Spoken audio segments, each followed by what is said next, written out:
10,000 साल पहले उसका वास्ता अल्कोहल से पड़ा, और उन्होंने किसी बंदे ने जिसको भूख लगी थी तो वो खाने पीने की कोई चीज़ तलाश कर रहा था, तो कहीं गले सड़े फल ज़मीन में दबे हुए उसको मिले और उसने मजबूरन वो खाए, तो उसकी भूख भी मिट गई और वो उसकी केमिस्ट्री ठीक हो गई, वो जोन में आ गया, उसकी कैफियत बेहतरीन हो गई। तो उसने फ़ौरन महसूस किया कि ये क्या मामला है, और उस मामले को फिर उसने दोहराना शुरू किया।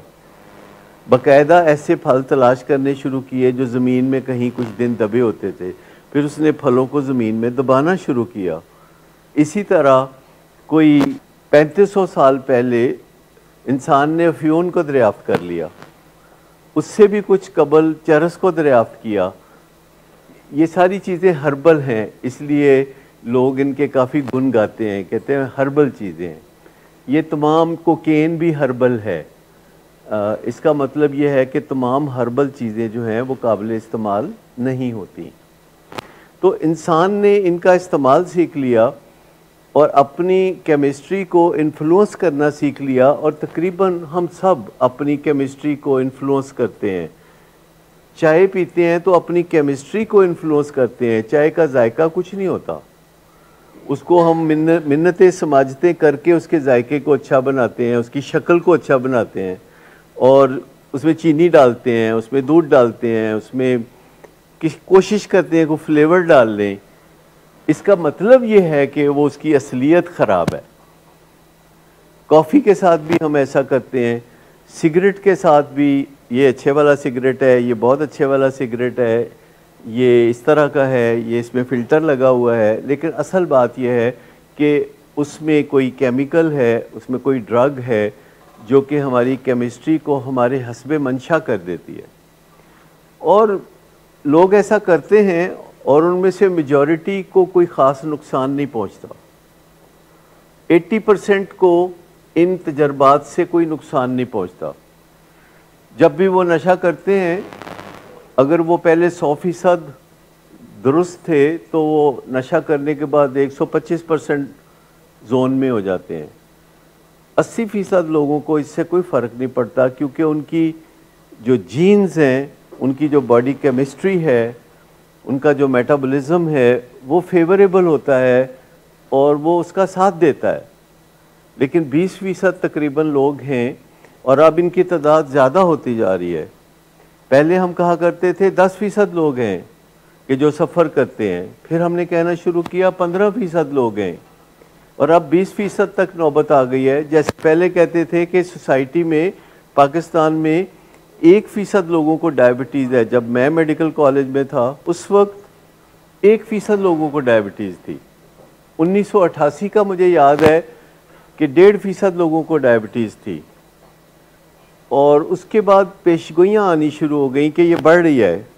आज 31.5% लोगों को पाकिस्तान में डायबिटीज़ है।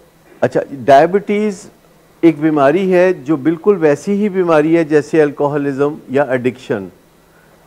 कोई बंदा जानबूझ के डायबिटीज़ भी नहीं करा सकता, कोई बंदा जानबूझ के एडिक्शन भी नहीं करा सकता।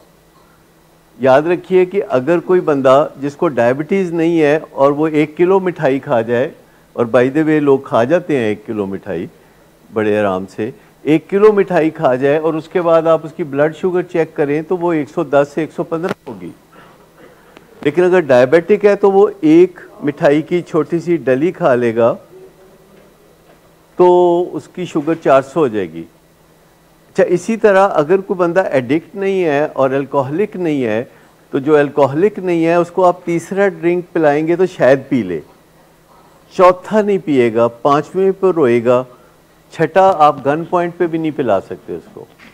इसी तरह कोई एडिक्ट है तो आप उसको तीसरा सिगरेट चरस का नहीं पिला सकते अगर कोई एडिक्ट नहीं है। तो अगर कोई नॉर्मल है, उसका मेटाबॉलिज्म ठीक है, तो वो ज़्यादा, तो जानबूझ के कोई ना एडिक्ट बन सकता है, ना जानबूझ के कोई अल्कोहलिक बन सकता है, ना जानबूझ के कोई डायबिटिक बन सकता है, ना जानबूझ के कोई अपना कोलेस्ट्रॉल बढ़ा सकता है।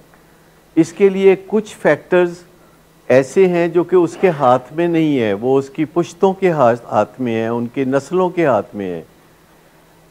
और कुछ फैक्टर माहौल के अंदर मौजूद हैं, कुछ फैक्टर उस बंदे के अंदर भी मौजूद होते हैं कि वो अपना निगलेक्ट करता है, अपना ख्याल नहीं रखता, जिस्मानी तौर पर या नफ्सियाती तौर पर या मुआशरती तौर पर या रूहानी तौर पर कोई निगलेक्ट है, कोई अपनी तरफ से लापरवाही है, जिससे कि कोई ना कोई मूड और मिजाज की ख़राबी पैदा होती है। लेकिन हमारे पास जो पेशेंट ज़्यादातर आते हैं, यानी एडिक्शन के जो पेशेंट्स आते हैं, इनमें से हर 4 में से 3 बाइपोलर होते हैं, क्योंकि सारे एक ख़ास किस्म के हालात में होते हुए हम तक आते हैं। तो कई दफ़ा कहते हैं हर एक को बाइपोलर कह देते हैं।